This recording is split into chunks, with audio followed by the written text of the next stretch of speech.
الدفاع عنه. طيب ذلك. طيب Alhamdulillah wassalatu wassalamu ala rasulillah wa ala alihi wa ashabihi wa man tabi'ahum bi ihsanin ila yaumiddin. Amma ba'd. Sekarang nahnu mazilna fi fawaid ma'rifati asbabin nuzul. Beberapa faedah mengetahui asbabun nuzul. Sebelumnya kita telah membahas bahwasanya di antara faedah mengetahui asbabun nuzul, yang pertama, kita semakin yakin bahwasanya Al-Quran diturunkan di sisi Allah Subhanahu wa taala. Qad sabaqa bayanuhu. Kemudian yang kedua,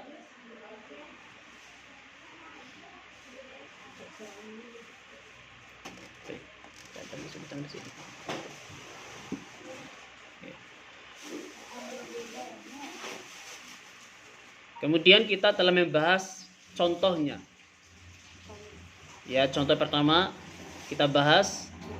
Sekarang kita masuk pada contoh yang kedua. Wa mithal yusani. Allah Subhanahu wa taala berfirman, yaquluna la in raja'na ilal madinati. Ini juga sudah dibahas ya.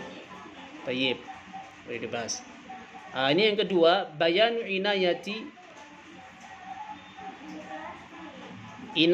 bayanu inayatillahi ta'ala bi rasulihi sallallahu alaihi wasallam fi difa'i anhu.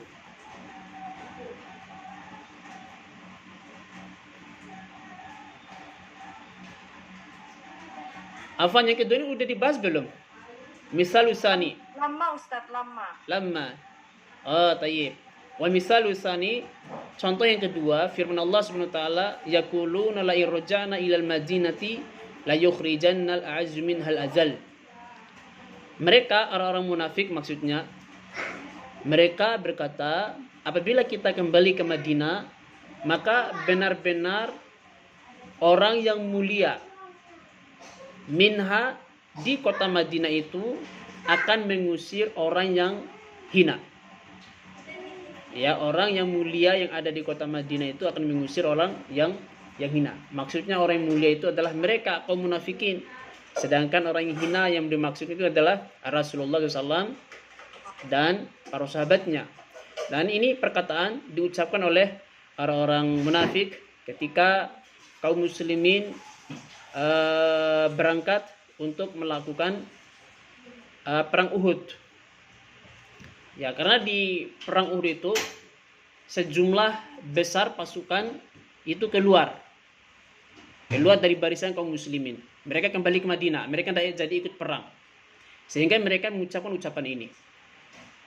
Kalau mereka kembali nanti dari perang Uhud, maka orang-orang mulia akan mengusir orang yang hina. Ya, maksudnya orang yang hina itu adalah kaum muslimin. Di dalam Sahih Bukhari itu menceritakan bahwasanya Zaid bin Arqam mendengarkan perkataan ini keluar dari lisannya Abdullah bin Ubay bin Salul, Rasul Munafiqina. Dia adalah tokoh munafik. Ya, Abdullah bin Ubay bin Salul ini adalah tokohnya orang munafik. Dia memiliki pengikut ada kurang lebih 300 orang.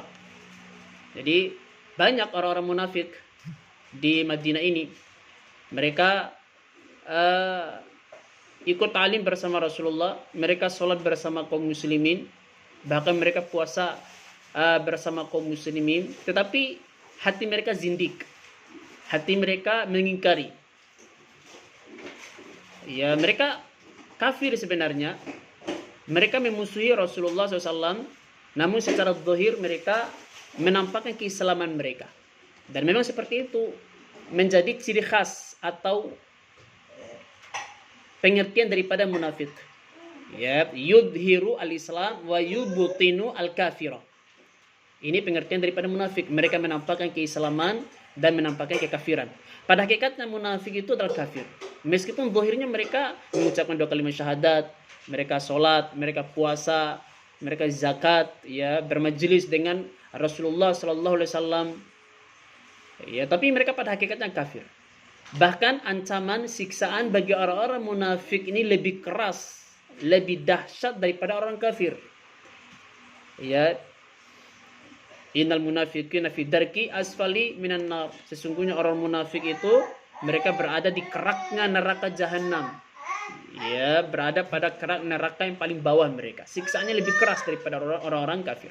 Sebab orang kafir jelas mereka menampakkan keislaman lahir dan batin. Mereka menampakkan permusuhan dan kebencian lahir dan batin orang kafir. Nah, ini orang-orang munafik. Mereka musuh, mereka kafir, mereka benci, mereka sembunyikan. Jadi diibaratkan mereka ini menikam dari belakang, musuh di dalam selimut. Nah, ini bahayanya mereka. Keislaman mereka tidak diterima. Dan nyata dengan ucapan mereka sendiri. Berdasarkan informasi di dalam ayat ini, mereka mengatakan benar-benar orang-orang yang mulia itu akan mengusir orang-orang yang hina. Mereka mengatakan Rasulullah dan para sahabat itu adalah orang-orang yang hina. Dan tentunya ucapan ini merupakan ucapan kekafiran tentunya. Zaid bin Arqam mengabarkan kepada Nabi. Mengabarkan kepada Nabi. Kemudian Nabi sallallahu alaihi wasallam fada'an Nabi sallallahu Zaidan fa akhbarahu bima sami'a.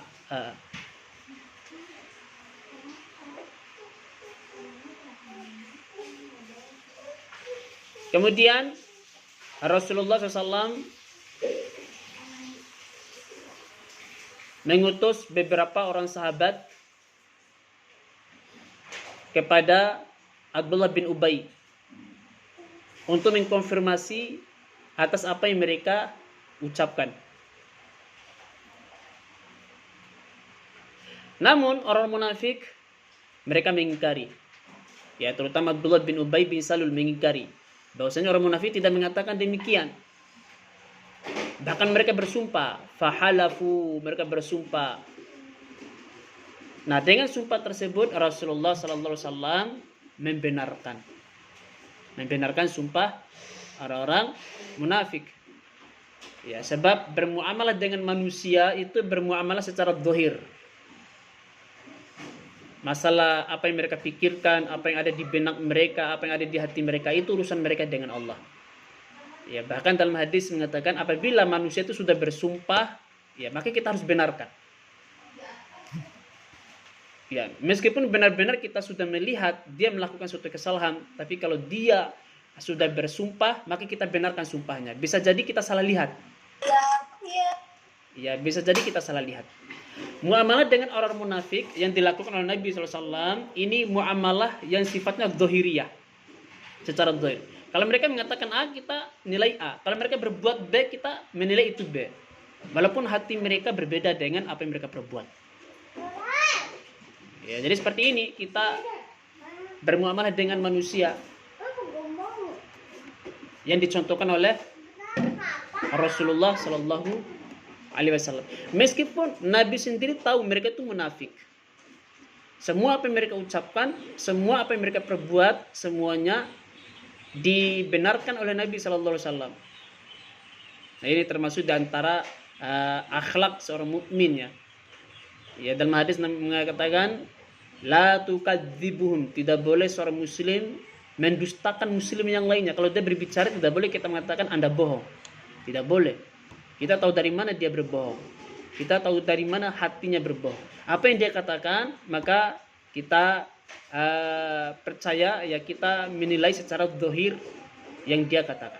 Nah, ini muamalah yang dicontohkan oleh Rasulullah Sallallahu Alaihi Wasallam.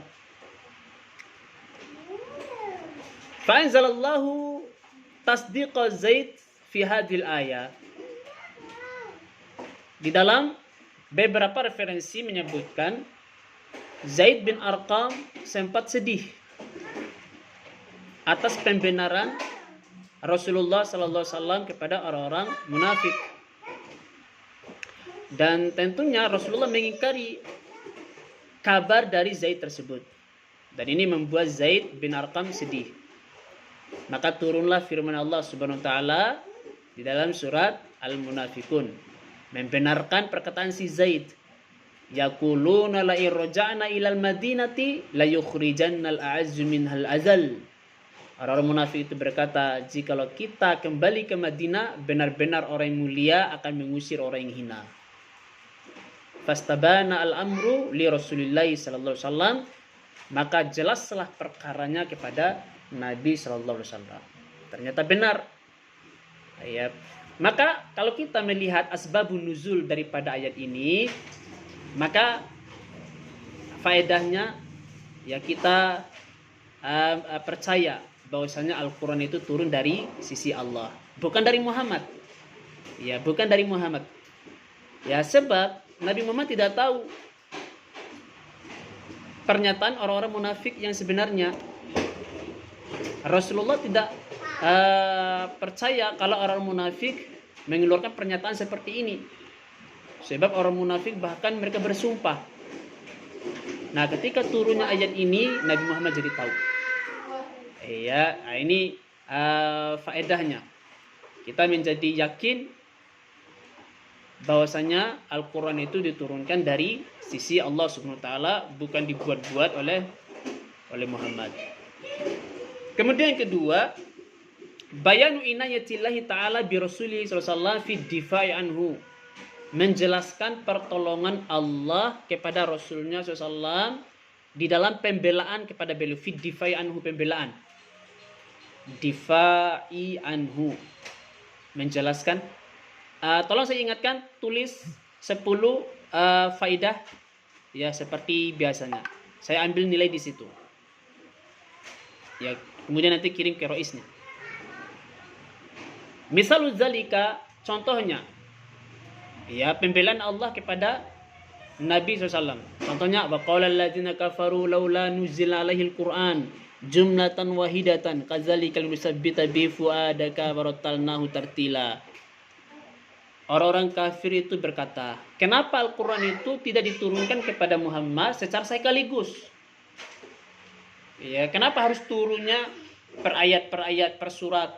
Ya kan, kadang turun 5 ayat, turun lagi 5 ayat. 1 bulan kemudian turun 10 ayat. 2 bulan kemudian turun 1 surat.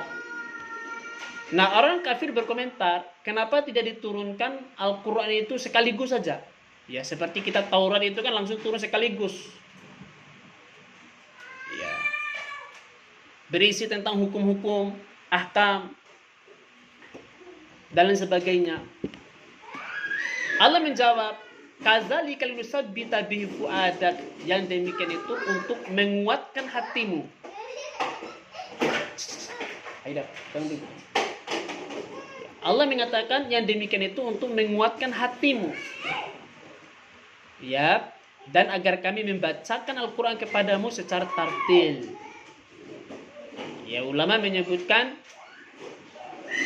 bahwasanya penguatan hati, sebab Rasulullah SAW ketika menerima wahyu ini adalah amat berat.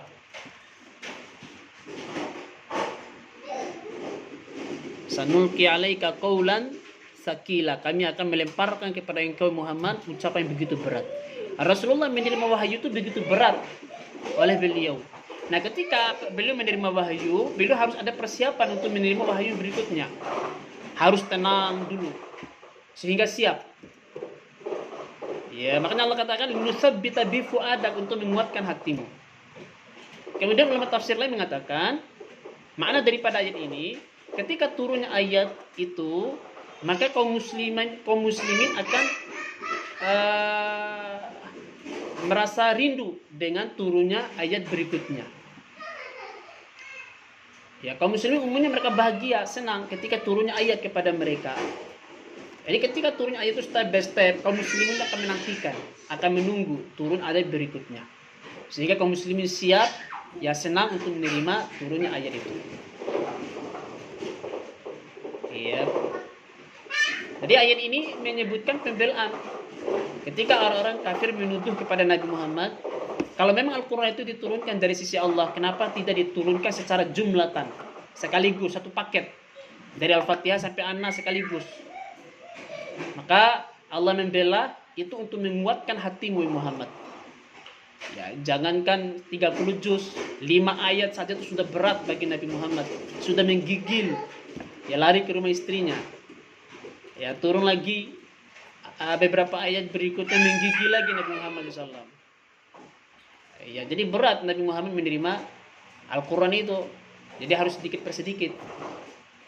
Wa kadzalika ayatul ifki fa innaha difa'u an firasyin Nabi sallallahu wa tathiran lahu amma dannasahu bi al-affakun. Demikian pula ayat-ayat tentang ifki. Mana al-ifki? Al-ifki bimana al-kadzib. Kedustaan. Ayat-ayat tentang kedustaan.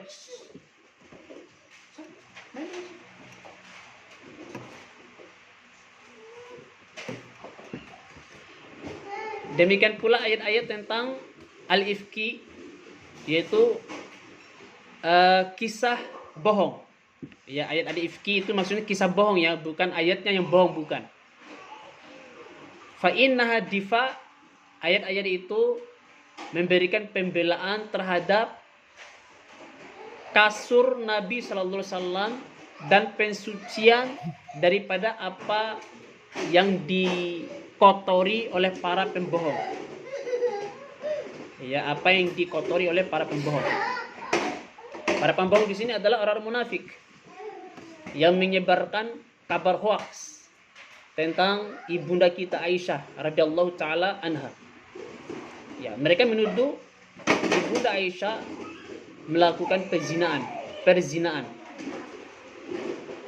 Ya, melakukan perzinaan. Ini tuduhan orang-orang munafik. Bahkan sebagian kaum muslimin sempat percaya terhadap tuduhan ini.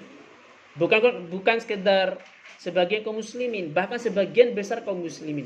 Rasulullah SAW juga demikian. Semua sahabat-sahabat besar, Abu Bakar, Umar, semuanya percaya tentang kabar ini. Aisyah radhiyallahu ta'ala anha telah melakukan perzinaan. Ya, sebab nyata bukti-bukti mereka lihat. Ya, ceritanya ketika Aisyah radhiyallahu ta'ala anha ya kehilangan rombongan, ya karena ketika kaum muslimin pulang dari perjalanan perang, ya Aisyah izin ya keluar dari tandu yang biasa Aisyah itu naiknya di tandu, kemudian dipikul oleh beberapa orang sahabat. Nah, Aisyah keluar untuk buang hajat. Nah, qadarullah, ini ketika waktu peristirahatan. Aisyah keluar dari tandu untuk buang hajat. Nah, ketika kaum muslimin mereka kembali ke Madinah, ya ini orang-orang yang memikul tandu ini tidak merasa kalau Aisyah tidak ada di dalam tandu. Ya, sebab Aisyah ini ya memang tubuhnya ideal, tidak begitu berat. Artinya kalau di tandu itu ada atau tidak ada Aisyah itu tetap aja berat tandunya kayak gitu. Ya. Dan memang Aisyah ini memang ringan untuk dibawa, dipikul. Ya gitu. Nah, rombongan ini berjalan. Nah, Aisyah ketinggalan. Nah, Aisyah berkata di dalam hatinya, ya mungkin saya tetap di sini, mudah-mudahan mereka mau datang lagi ke sini. Ya, mudah-mudahan mereka mau datang lagi ke sini. Akhirnya Aisyah pun diam di situ, tidak kemana-mana. Tertidurlah Aisyah. Dan subhanallah, ada sahabat Nabi SAW yang bernama Sofwan bin Mu'attal. Sofwan bin Mu'attal ini salah seorang sahabat Nabi yang tertinggal rombongan. Ya, dia melewati jalan itu, ia melihat bayang-bayang hitam. Ya, karena padang pasir itu kan luas, gelap lagi. Ya, ketika Sofwan bin Mu'attal mendekati bayang-bayang hitam itu, ternyata ada seorang wanita. Ya, siapakah gerangan? Ya, Sofwan bin Mu'attal terus mendekatinya, ternyata dia adalah Aisyah radhiyallahu ta'ala anha. kaget Sofwan bin Mu'attal. Ya, inna lillahi wa inna ilaihi rajiun. Ya, ibunda Aisyah. Nah, akhirnya Sofwan bin Mu'attal ya, ia mempersilakan kepada ibunda Aisyah untuk menaiki kuda. Sementara Sofwan bin Mu'attal yang menggeretnya, yang membawa kuda itu, yang memandu kuda itu. Ya. Sementara kaum muslimin di Madinah ribut, kemana Aisyah? Ya, mereka mencari-cari Aisyah. Ternyata kebetulan Aisyah pulang dengan Sofwan bin Mu'attal. Ya, tersebarlah berita. Dan yang membesar-besarkan kabar ini adalah orang-orang munafikun. Yang membesar-besarkan berita tersebut. Bahwasanya Aisyah berzina, Aisyah selingkuh, waliyadzubillah. Ya, dan tuduhan-tuduhan dusta yang lainnya. Ya. Padahal tuduhan ini tidak mendasar.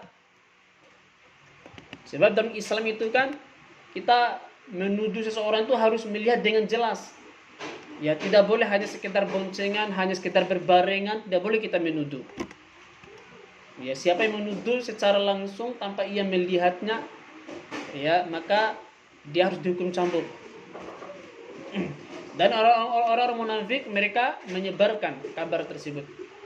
Dan Aisyah tidak sempat mengklarifikasi, sebab ketika sampai di rumah Aisyah langsung jatuh sakit. Dan sakitnya berbulan-bulan pula. Sakitnya berbulan-bulan, ini tidak sempat klarifikasi. Sementara di Madinah itu tersebar kabar. Ya, Aisyah istrinya Rasulullah berzina. Semua kaum muslimin percaya kabar tersebut. Ya. Dan Aisyah menceritakan kisah tersebut, hadisul ifki ini. Selama saya sakit, Rasulullah SAW tidak seperti biasanya. Ya, Rasulullah itu biasanya begitu memanjakan Aisyah, amat peduli sama Aisyah, selalu menanyakan kabar tentang Aisyah. Tapi tumben ini Aisyah ya sudah sakit, Rasulullah cuek pula. Dan sekedar nanya kabar itu hanya di luar, di balik pintu saja. Setelah itu pergi. Wah, sedih sekali, ada apa dengan Rasulullah ini? Ya. Aisyah ya melihat ada sesuatu yang berbeda pada Rasulullah. Ada apa ini? Demikian pula Abu Bakar datang hanya sekedarnya saja. Ibundanya Aisyah juga demikian datang hanya sekedarnya saja. Ini ada apa kok beda sekali? Salah saya apa kan gitu ya. Nah, kemudian di suatu ketika Aisyah radhiyallahu taala anha jalan-jalan dengan seorang wanita yang bernama Mistah. Mistah ini adalah istrinya Ja'far bin Abi Thalib. Ya, mereka jalan keluar. Aisyah pada saat itu sudah agak sembuh, agak kuat lah, ia bisa berjalan. Dan Aisyah, ia tidak peduli dengan sikap manusia kepada beliau. Ya, terserah manusia mau bersikap seperti apa, tidak peduli dia. Walaupun Aisyah tidak tahu apa sebabnya. Ya, ketika Aisyah berjalan bersama Mistah ini, tiba-tiba kepeleset kaki si Mistah, ia jatuh. Sembari ia mengatakan, celakalah orang-orang yang menuduh Aisyah itu berzina. Ya, kaget Aisyah. Spontanitas, ya, kalimat itu keluar dari mulutnya si Mistah. Akhirnya Aisyah menanyakan ada apa sebenarnya. Ini diceritakanlah kejadian sebenarnya. Aisyah pulang, kemudian minta diceritakan kepada bapaknya tentang kejadian yang sebenarnya. Maka diceritakanlah kepada beliau oleh Abu Bakar bahwasanya Aisyah telah dituduh berzina. Nah, Aisyah pun menangis, dia sedih. Ini ceritanya panjang. Ya, ceritanya sangat panjang sekali. Ya, silakan kalian rujuk ya, kalian merujuk kisah tersebut. Ya, untuk mendapatkan faedah yang lebih banyak lagi. Ya, singkat cerita, Aisyah ya diboikot tentunya. Bahkan Ali bin Abi Thalib meminta kepada Rasulullah SAW, wahai Rasulullah, lebih baik Anda menceraikan Aisyah karena dia telah berzina. Rasulullah bingung apa yang harus dilakukan oleh Rasulullah. Sementara Aisyah hanya bisa menangis. Ya, dan Aisyah tidak bisa mengklarifikasi. Sebab Aisyah sendiri mengatakan, andaikan saya mengatakan bahwasanya saya tidak berzina, pasti mereka tidak percaya. Apa buktinya Aisyah itu berlepas diri daripada perzinaan? Ya, mereka tidak akan percaya. Hanya satu yang diharapkan oleh Aisyah, yaitu Allah Subhanahu wa taala menurunkan ayat pembelaan terhadap tuduhan tersebut. Ya, ayat pembelaan terhadap tuduhan tersebut. Setelah beberapa waktu lamanya turunlah ayat tersebut. Ya, ayat berapa itu? Surat apa itu? Ya, nanti dicari sendiri ya ayatnya ya. Nah, ayat ini memberikan pembelaan terhadap Aisyah, bahwasanya Aisyah tidak berzina. Maka berbahagialah Rasulullah SAW. Kemudian Rasulullah pergi ke masjid, mengumpulkan para sahabat, dan beliau pun membacakan ayat tersebut. Nah, ayat ini memberikan pembelaan terhadap kasurnya Rasulullah SAW. Artinya tidak ada pengkhianatan di rumahnya Rasulullah SAW. Tidak ada perzinahan seperti yang dituduhkan oleh orang-orang munafik. Ya, tuduhan ini tidak benar, bohong. Ya, Allah sendiri membantahnya. Dan orang-orang yang ikut-ikutan menyebarkan kabar tersebut dicambuk oleh Rasulullah SAW, termasuk si Mistah tadi. Dicambuk oleh Rasulullah SAW. Karena ikut menyebarkan kabar bohong. Ya, tidak sembarangan menuduh seseorang berbuat zina. Ya, konsekuensinya berat. Orang baru dibenarkan persaksiannya itu apabila yang melihat perzina itu 4 orang laki-laki. 4 orang laki-laki melihat, dan jelas ia melihatnya. Ya, tidak ada kesamaran, tidak ada yang menutupinya. Ya, jelas ia melihatnya dengan mata kepalanya dan melihatnya 4 orang. Kalau yang melihatnya 1 orang, 2 orang, 3 orang tidak sah. Walaupun jelas ia melihat, harus 4 orang. Nah, ini masalah menyaksikan atau melihat perzinahan itu berat. Harus 4 orang yang melihatnya. Ya, kalau tidak maka konsekuensinya berat. Nah, apa yang dituduhkan oleh orang-orang munafik ini sama sekali mereka tidak mampu memberikan bukti, hanya tuduhan semata.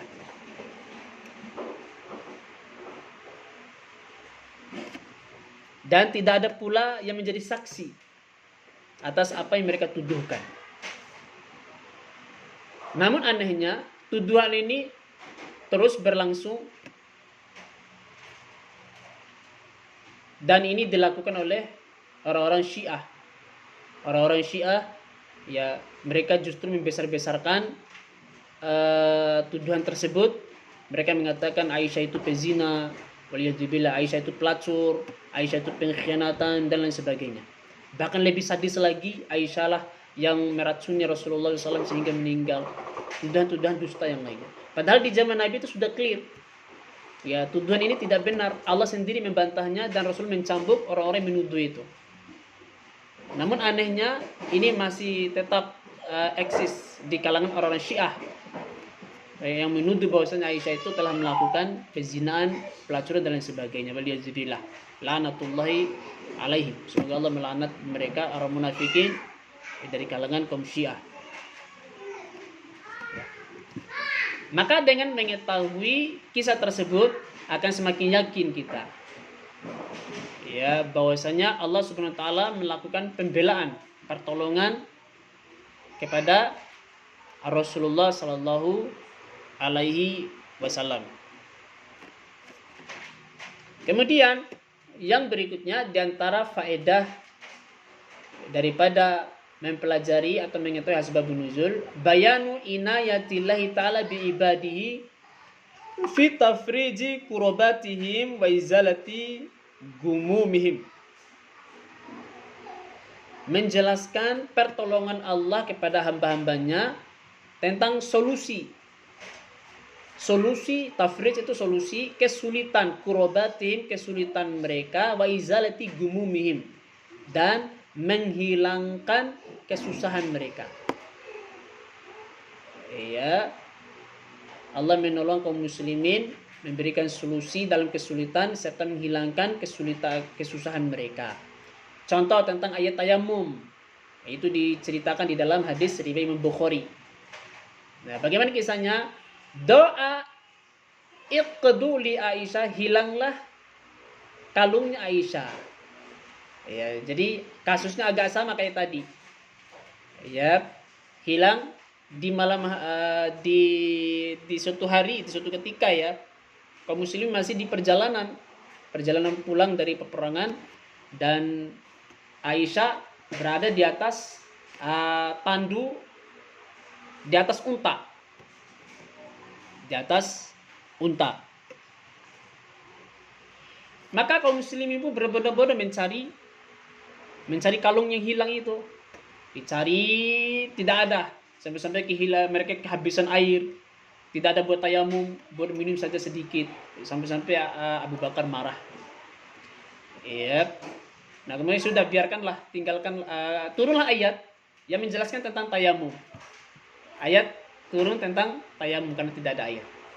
Nah, kemudian kaum muslimin mereka pulang, mereka tinggalkan aja kalung itu, biarkanlah hilang. Ternyata ketika onta itu berdiri, kalung ada di bawah onta itu.